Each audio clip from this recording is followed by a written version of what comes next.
ธรรมสวัสดีมายังศรัทธาพ่ออุ้ยแม่อุ้ยหลวงป้านาอาญาติโยมสาธุชนทั้งหลาย ตอนนี้ก็เข้าสู่ช่วงที่2ของรายการธรรมะบันเทิงใจของทางสถานีวิทยุกระจายเสียงแม่ขจารย์โมเดิร์นเรดิโอ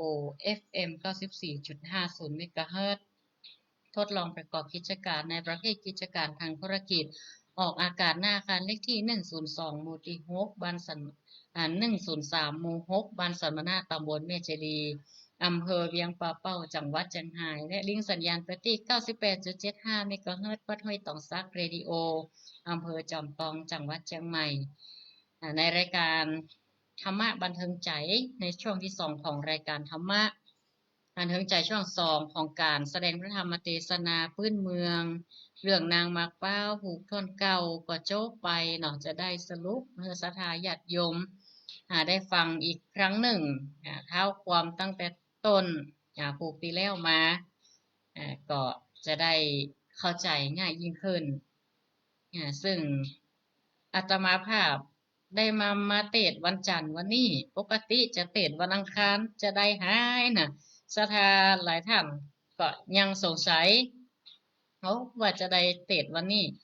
ซึ่งก็ที่เทศน์วันนี้นั่นก็คือวันพรุ่งนี้อาตมาภาพมีนัดกับหมอที่โรงยามละวันนั้นไปกรรมการแล้วไปปรากฏว่าห้องเต็มแล้วไปพอมีการระบาดของอย่างนะช่วงนี้นะไข้หวัดใหญ่เนอะพ่ออุ้ยแม่อุ้ยศรัทธาญาติโยมไปในช่วงนี้ก็ใส่แมสหน้ากากอนามัยนั่นน่ะเอาไปตีหมู่หลายหมู่หยังก็ใส่กันป้องกันกันเอาไว้อย่างบ้านเฮาบ่คงจะบ่ว่ามีระบาดนะแต่ในเมืองตังเชียงใหม่เพิ่นเป็นระบาดว่ะที่ตึกถงที่อันนั้นเพิ่นก็เลยกลับมาวัดเนี่ยก่อนอีน่ะกลับมาวัดแล้วก็อังคารนี้จะได้ไปแห่มใหม่ดีว่าหมอเพิ่นตรวจหยังแล้วหมดละแล้วก็ปิ๊กแป้มล้อมคงจะได้เจาะเลือดแล้วก็จองเลือดกำหนึ่ง นะบ่ได้เข้าตรวจละเอกก็คงจะเว้ยแหมน้อย แต่ว่าไป2 รอบเดือนนี้นะ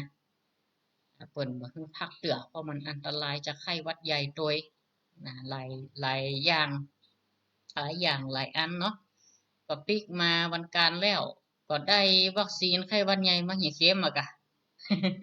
เจ็บแขนได้วัน2 วันวะนะปวดอะละเหมือนกันนะไข้หวัดใหญ่นี่บ่เป็นวัคซีนเนาะวัคซีนไข้หวัดใหญ่มันมากับหน้าฟ้าหน้าฝนมันมีการระบาดเนี่ยช่วงนี้นะฉะนั้นแล้วก็ฉีดวัคซีนป้องกันแต่ละปีเนาะกันไข้หวัดใหญ่เสริมภูมิคุ้มกันให้ร่างกายเฮาแล้วก็ช่วงนี้ก็เป็นการระบาดการแพร่ของยุงลายเปลี่ยนพาหะไข้เลือดออกโดยไวรัสซิก้าโดยหลายอันหลายอย่างระมัดระวังป้องกันความภาชนะสำรวจภาชนะที่มีน้ำขังบ่ให้มันมีการวางไข่ของยุงลายอันตรายนะไข้เลือดออกจะเสียการใช้งานเสียเวลาอันตรายถึงชีวิตโรคไข้เลือดออกถ้าหากว่าทางใดเป็นเหมยเป็นไข้น้ำมูกตัวห้อนอย่างก็รีบไปหาหมอดีกว่า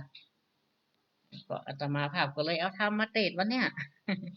เดือนนี้ได้ไป2 รอบนะศรัทธาคนปลูกเลยกะปลูกอย่าไป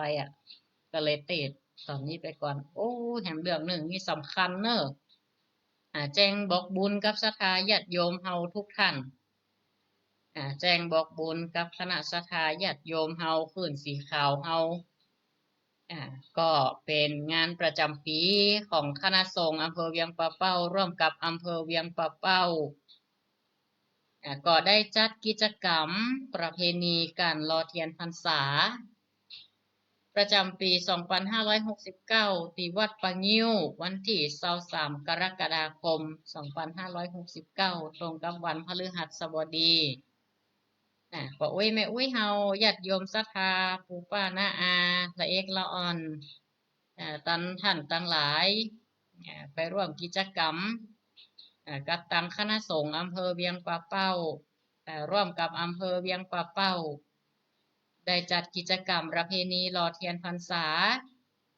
ประจำปีนี้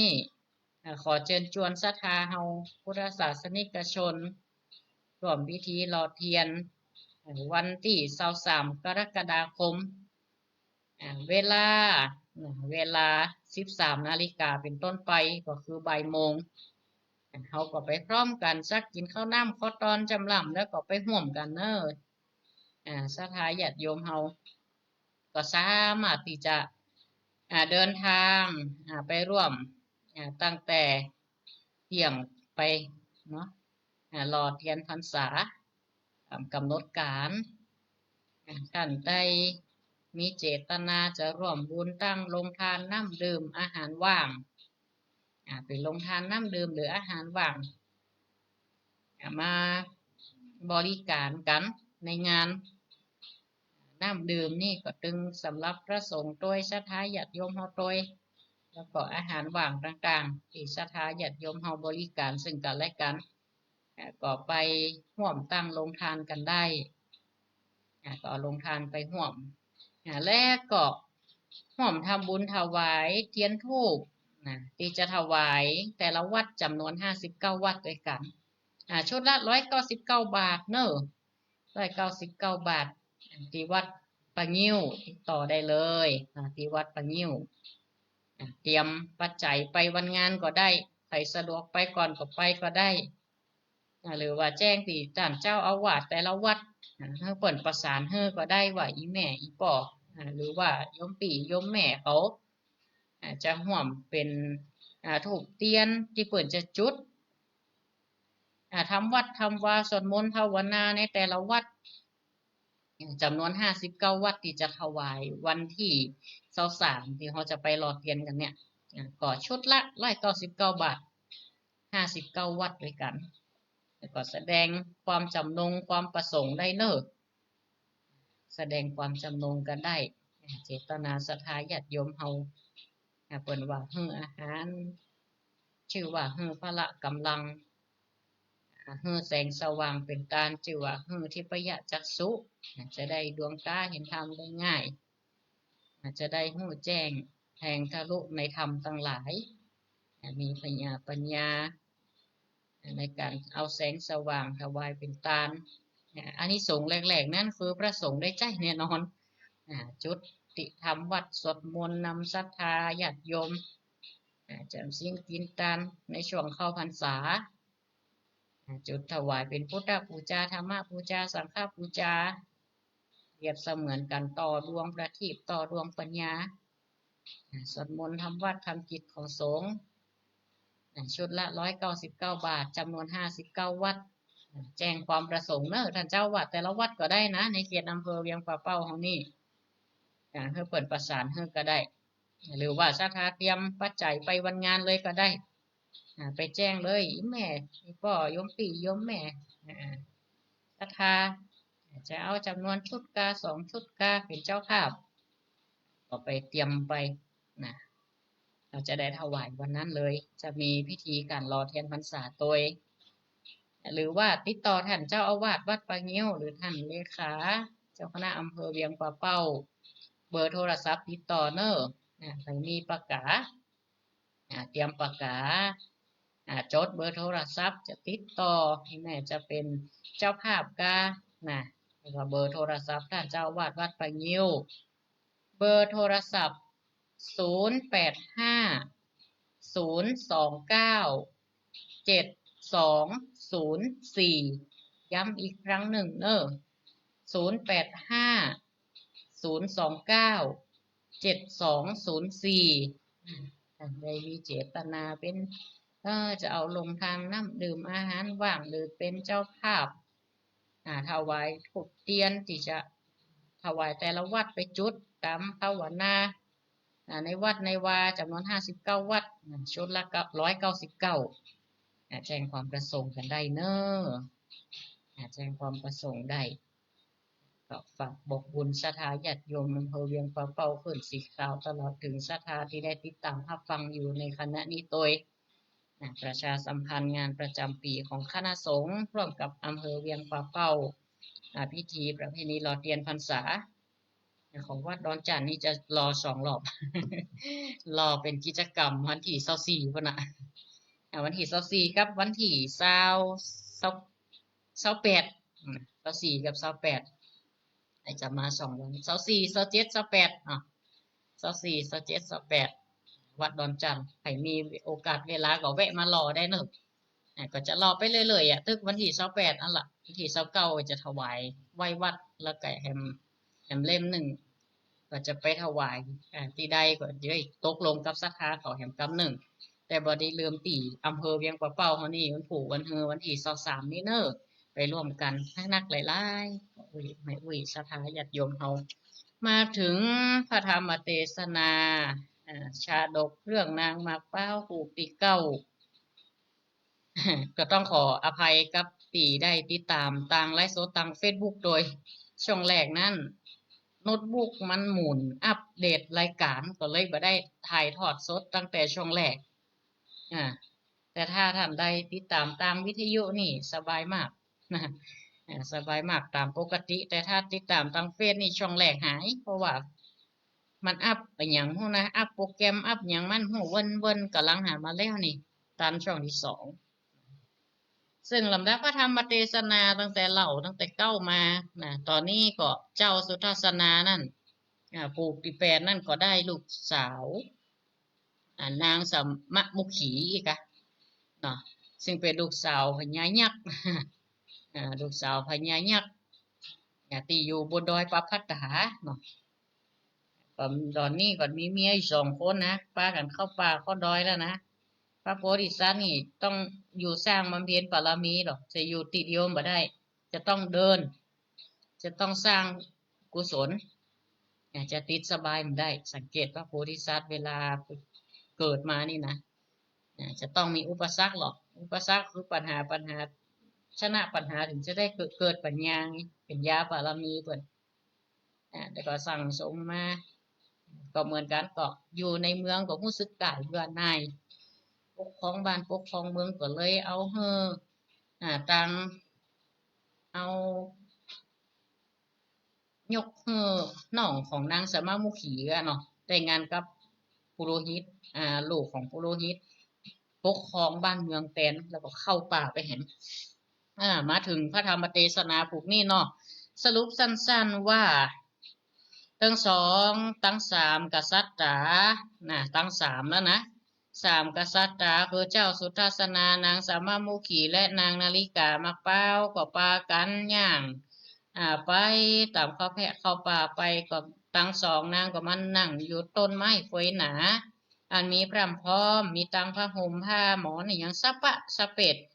นางจันตะมุขีมเจสมะมุขีนะจันตะมุขีก็ได้เนรเม็ดของกบของฉันอาหารอย่างต่างๆมีสิ่งจุอันพร่ำพร้อมโอ้ไปมปอนางทั้ง2ก็มากระทำแต่งแปลงพร้อมกันกินอันใดเป็นจิ้นปลาก็ปลากันกินอิ่มต้องเครื่องครัวอย่างต่างๆนานาข้าวน้ำโภชนะอาหารในป่าก็ดีในสวนอุทยานก็ดีมีจุอย่างรู้ต่างเด็ดกินรู้ต่างเด็ดมานางมักเป้านางนาฬิกามักเป้านี่ก็หุ่มเอวเนาะหุ่มเอวเตียวสอดก็ที่นี่ก็ปากันกินข้าวกินน้ำก็เดินทางกันก็เข้าไปหันเข้าไปหอดยังสวนอุทยานไปเด็ดดอกไม้มาเล่นพอกยังพอกโอ้ระโตพลังทัดแต่นั่นไปหน้านั่นส่วนเจ้า2นางก็นอนในกลางติดต้นไม้อยู่กอดปากันรับส่วนเจ้าสุทัศนาก็นอนกับนางทั้ง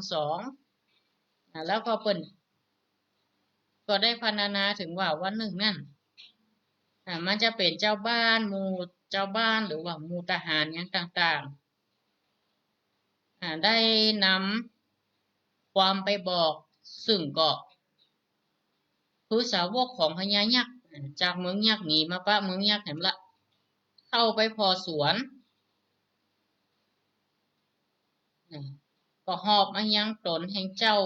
ก็มาหอบอายังนางหนอเนาองค์คำนำมาแผ่วปราสาทแก่เต้าที่ลาดวัสโลก็คือว่าก็ไปเอานางทั้งสองนั่นไปหาพญายักษ์แล้วก็บอกว่าพญายักษ์บัดนี้นี่นางทั้งสองไปเด็ดดอกเอาดวงในส่วนอุทยานเสียหายเหตุว่าเอามากินเป็นอาหารอย่างต่างๆเมื่อนั่นพญาวัสวโลตนเป็นพญายักษ์กระทูลศาลว่ามันเป็นไผแล้วก็ไปนำตัวมาแหมรถมีแหมคนก็คือเจ้าสุทัศนาน่ะเนาะเข้ามาในยังเมืองยักษ์ว่าก็มาถามมาท่องมาถามว่าเป็นไผน่ะว่าโดยเหตุอันใดเฮาก็ใจจู่ๆว่าจะฆ่าจะเนี่ยหือตายเตือบมาถึงหอดนี่อาจจะเป็นผู้ตนวิเศษก็ได้เป็นนอพุทธังคูลที่จะมาเป็นพระพุทธเจ้าไปหน้าก็ได้ มีอิทธิปาฏิหาริย์มีอิทธิฤทธิ์ก็ได้ เป็นผู้มีบุญก็ได้เราก็ต้องจักให้จักถามให้ก่อน แต่หากว่ามันมีคำมานะสาหาวอย่างต่างๆเขาจะฆ่ามันให้ตายนะในขณะเดียวกันนั่นหามาเมื่อถึงส่วนอุทยาน จะได้ว่ามาทำลายดอกไม้อย่างตั้งหลายเหล่านี้ตามตีมูนี่ไว้ว่าเจ้าก็ได้แจ้งแก่พญายักษ์ก็ไม่ได้ตั้งใจที่จะทำลายอย่างต่างๆมีกรรมนะสหาวแต่อย่างใดก็แล้วท่านเป็นไผอย่างใดคณะนั่นเองเจ้าสุทัศนาก็แสดงฤทธิ์ให้พอพญายักษ์พอมีเตจะฤทธีเพิ่งว่าขึ้นไปบนหุนอากาศก็ได้เกิบติบมาซุบสอดแล้วก็ยังเอาเจ้าหยอดแก้วนั่นเอามือตนหยอดแก้วเนี่ยก็คือว่าเอามือทั้งสองเนี่ยจักเอาโกงธนูขึ้นอากาศกลางหาวก็ไปยิงยังปราสาทก็เป็นว่าเป็นอันลุอันปังเอาโกงธนูแนวไปยิงหน้าผาก็เป็นอันลุอันลมไปฟาดปัดใส่ดอยผาแตกกระจัดกระจายเสียงปื้นแผ่นดินเสียงฟ้าแน่นฟ้าผ่าดังคลึบทึบหนาส่วนเจ้าก็พอตางามเอาปืนปัดใส่เสียงดังขวนของพระอินทร์ด้วยเหตุอัศจรรย์นั้นพญายักษ์ก็จึงได้หู้ว่าอันนี้บ่ใช่คนธรรมดาเนาะเป็นผู้ที่กำลังมีอิทธิฤทธีก็คือเป็นเจ้ายอดบุญน่ะเจ้าตนบุญเรืองเนี่ยผู้เป็นเจ้าหนอผู้ตังโกนมีบุญบารมีแน่นอนก็จึงเฮยั่งเนาะก็ยั่งแล้วเฮิมลงมาตั้งหลุมเสด็จลงมาขณะนั้นเองพญายักษ์ตั้งพญามูยักษ์ตั้งหลายเป็นตั้งอันตั้งอันกัวเนาะเป็นอันลาบน่ากลัวด้วยเตจะวิธีขนาดนั้นพญายักษ์ก็รัตนาเจ้าลงมายังรัตนบัลลังก์การยอมก็ขึ้นเป็นราชานะพญาเมืองยักษ์เพราะว่าพญายักษ์ได้มอบให้เจ้าสุทัศนานั่นขอปกครองบ้านเมืองทำละมายังรัตนบัลลังก์เจ้าสุทัศนาได้ยินว่าจะพญายักษ์กล่าวก็หู้ว่าพญายักษ์นี่ก็เป็นผู้ที่มีศีลมีธรรมเจ้าก็มีกรรมเรียกร้องอภิเษกว่ามีวาจาที่จะยกตนแก้วนั้นเพื่อเป็นกษัตริย์ที่นั้นพญายักษ์วัสวโลก็ยังมีลูกสาวแหมนางหนึ่งชื่อว่านางประภาวดีเป็นยิงเป็นลูกพญายักษ์ที่มีกำลังแล้วก็เป็นสาวอายุ14อยู่นะเพิ่นว่าเป็นสาวอายุได้14 ปีปันดังดอกไม้อันตูมล่ะจากกลีบานเนี่ยเป็นอันขาวผ่องผิวใสเหมือนดุจใยเมฆเป็นดังราชหงส์คำแอนป้อนเนื้อหนังอ่อนขาวดีก็พันนายังนางยกเพื่อเป็นราชาทีวีแห่งเจ้าสุทัศนาปกครองบ้านเมืองอยู่ด้วยกันมาประมาณถึง3 คนละเมีย3แล้วนะเจ้าสุทัศนาเดียวนี่อยู่เมืองยักษ์ฮันได้ปีก็แหม7 เดือนก็ใครจากไปหั่นละใครจากบ้านจากเมืองไปเห็นละขออนุญาตพญายักษ์วสละโลว่า โอ้ข้าพเจ้าขออำลาจะเอาตั้งหน้าเป็นไปเพราะว่าพระโพธิสัตว์อยู่ไหนมันจึงอยู่ไม่ได้บ่เมินนี่ฮะจะต้องออกบำเพ็ญบารมีต่อนะก็จึงขออำลาแล้วก็ได้ถามเมียทั้งสามว่าเจ้าเขาจะยังไงจะอยู่ที่นี่กะจะอยู่ที่นี่ก็จะไปโดยอ้ายอีกนะถ้าจะอยู่นี่ก็ตึงบ่ได้ติดข้องหมองใจไอ้หยังอีกนะจะปิกหรือว่าจะปิกไปบ้านไปจองก็สุดแล้วแต่หรือก็กลัวจะเป็นตุ๊ก หรือว่าบ่ม่วนบางงานจะได้ถ้าจะเข้าแพะเข้าป่าไปแหมเอาตั้งหน้าเป็นไปแหมแต่นางทั้งสามตกลงปรงใจกันว่าถ้าเจ้าสุทัศนาไปทางใดก็จะขอไปโดยเพราะว่าเป็นภรรยาสามีจะละบ่ได้จะพักบ้านพักเมืองไปก็ขออนุญาตพญายักษ์วัสละโลพญายักษ์วัสละโลนี่ก็ตึ้งใครขึ้นไปติ๊กเต๊กเพราะว่าหัวทุกข์ละกรรมลำบากแต่เจ้าสุทัศนาบอกว่ามันต้องกลัวการเดินทางนี้มันง่ายค่ะพระเจ้ามีม้าตัวหนึ่งเป็นม้าปีกสามารถบินได้ห้องมันมาอาชนัยตัวนี้มีปีกจะไปทางใดห้องหามันกำเดียวมันปาไปทุกตีทุกโหนทุกแห่งนะบ่ได้ทุกได้เดินอย่างลำบากแต่ว่าหากจะไปทางใดไปด้วยดวงบนหนอากาศยวริยาตกลางหาวแม่ข้าพเจ้าจะไปก็เรียกห้องมันมีเตจ้าวิธีอีกทั้งยังมีอาวุธต่างๆที่ข้าพเจ้าได้จากเทวดาพระอินทร์เปิ่นนี้เราเม็ดตบปั่นไว้และกระท่อมกระถาที่เฮียนจากพระฤาษีมาก็ปกป้องตนตัวข้าพเจ้าและก็เมียทั้งสามได้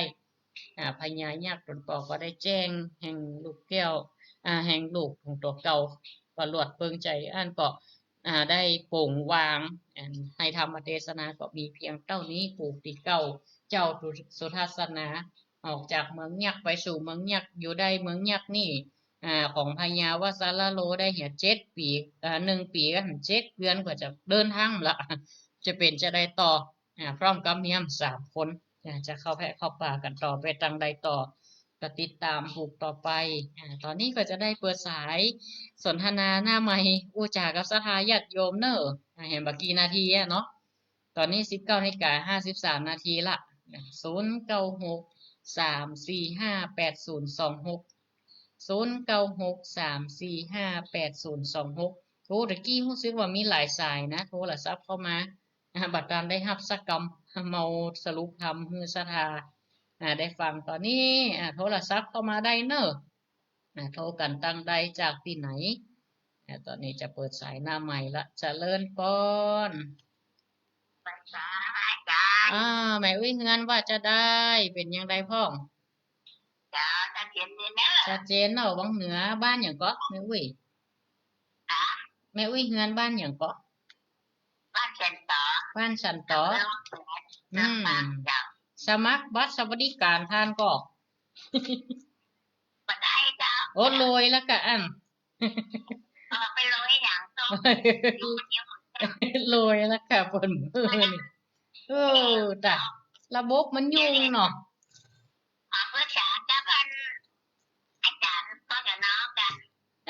ดีแล้วไปอุทธรณ์อย่างก็แม่เขาอ้างว่าแม่เป็นนักศึกษาในภาษากับอาจารย์ก็จะน้องจ้ะยื่นอุทธรณ์ได้ยกอ่ะน้องอาจารย์เป็นรักนะนั่นน่ะระบบมันยุ่งเนาะแม่เนาะเจริญพรเนอะพูดตามที่เลยใจวันไหนหมอแล้วไม่ว่าไม่อยู่เลยแต่อนุโมทนาเนอะแม่วินเนอร์นั่นเนาะเจริญพรยุ่งกันได้เนาะบัตรสวัสดิการนี่ตาเงินภาษีมาแจกก็แจกบัตรแต่จ้ะของมีชักอย่างกลายเป็นคนรวยไปเหี่ยหมดล่ะคนรวยหมดไปเป็นเกิงประเทศวะเกิงข้องน่ะเจริญพรเนอะเจ้ามาพูดแล้วแม่เอ๋ยเนาะเจ้าชัดเจนก็แม่วันนี้ก็ตัวว่าชัดเจนนี่เจ้าชัดเจนใจมะหูเหลี่ยงนะ ดีละอันเนาะแหมอย่างไรเห็นได้นะเห็นมันชัดเจนเลยนะแต่รู้จักผู้เจ้าประจันนี่ชัดอยู่ดอก เจ้า นี่ละเจ้าแหม่วันนี้มาเตะวันจันทร์เนอะยกยอดมาเจ้าวันจันทร์เพราะปู่ว่ามาได้อยู่ แล้วก็วันนี้ยังสารปูเด็ดวันจันทร์ต้องเด็ดวันอังคารนี่เนาะแค่นั้นนะ หมอห้องไปหมอไหนก็เจ้าโอ้ไปเป็นไหนกับเป็นนัดแต่หมอนัดหมอหมอในหัวหน้าเจ้าวันนั้นไปแล้วได้เจ้าเนี่ยแหม่ไปแห่มไม่เจ้าเลยกะแบบเจ้าแม่นละแม่อนุโมทนาได้ไหมเอ้ยเนอะเจ้าเป็สานกำลัธุงใจให้ปูนะเจ้าไปตาเจเจ้าริญพร ฟังธรรมก็ยังแปลกน้อยนะสถานเนาะก็มันอกมันใจไปอยู่มาฟังข่าวบ้านการเมืองเดี๋ยวนี้ใครยุ่งเฮ้ยยังหุล่ะโอ้จัดอินดูเปิ่นเนาะถ้าอุ้ยแม่อุ้ยเดี๋ยวอยู่คนเดียวยังไก่คนรวยมีรถว่ะเดี๋ยวครับก็ย่ำจางวันมีรถเลยอีก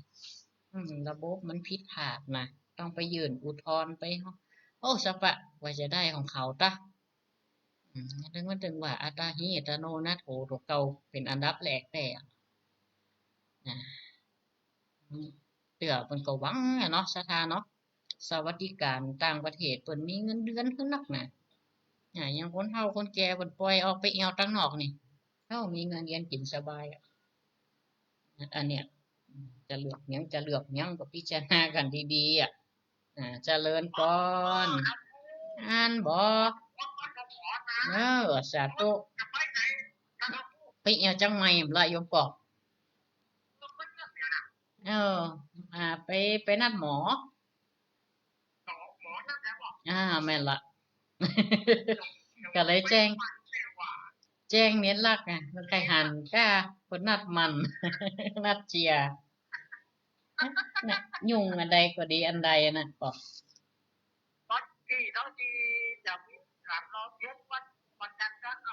ว่าเป็นกิจกรรมได้มีพิธีที่ต้องอย่างตั้งหม้อรอเป็นกิจกรรมนักเรียนกับสถานที่เปิ่นมาก็ห่วมกันรออย่างกะรอไปเลยๆนะปอก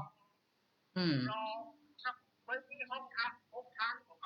บ่มีเวียงปะเป้าเฮาวันที่23นี่กะปากันไปเน้อเปิ่นมีพิธีสวดมีพิธีสะปะน่ะวันที่23คณะสงฆ์กับอำเภอเวียงปะเป้าเฮาศรัทธาเฮาทั้งหมดเนี่ยกะไปร่วมกันรออนุโมทนาเน้อจะประจัน24ตั้งหม้อต้มล่ะ24ตั้งหม้อมา24 24 27 28ป่อ28แม่แรงเนี่ยโบะล่ะโบะปิมล่ะจัดตานแม่เจ้า29ล่ะกะจัดตานพระเจ้าล่ะอนุโมทนาสาธุจบพอดีก็ขออำนวยอวยพรญาติโยมทุกท่านที่ได้ติดตามรับฟังรายการธรรมะบันเทิงใจขออยู่ดีมีสุขเหมือนกันกุคนเจริญโดยอายุวันนะสุขะภละปฏิภาณธนสารสมบัติจุ่มเนื้อเย็นใจมีโจกมีใจเหมือนกันกุคนการแสดงพระธรรมเทศนาก็พอสมควรแก่เวลาเอวังก็มีด้วยประกาศราชนี้เจริญปอนเนอ